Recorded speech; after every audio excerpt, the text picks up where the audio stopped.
好，来继续来看中华民国心脏关怀协会，主要是咧关怀身心障碍的儿童，有侪民众捐款寄付做爱心。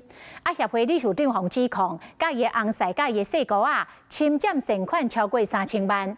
这个理事长的细姑仔，都是伊人的金马道，即摆甲理事长两个人拢互收押。有没有拿东西善款去买豪车？ 面对媒体问会无回无句，穿白衫红裤落脚的小姐慢慢行入地检署，行路的姿态就亲像伫咧行舞台，真富骨势。伊是中华民国心脏关怀协会常务理事，嘛是正义人的马道。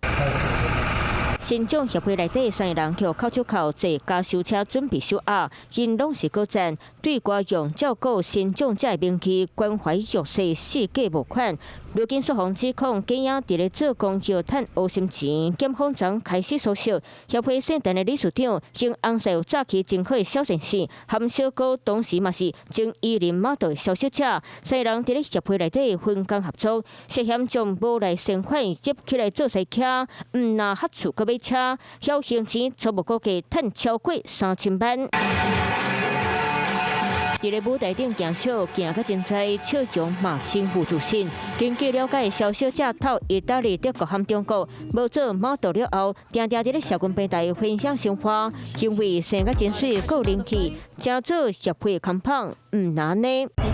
是特殊的宝贝动物护理嘛，定定伫咧出国，这爱心善款，敢若入起来底入家己的库地，生活过加真爽势。将规尾姓陈的理事长和小小姐两人扣羁押，即马检方以公有侵占罪、洗钱等等罪嫌侦判，卖继续追查这爱心捐款到底是老会退。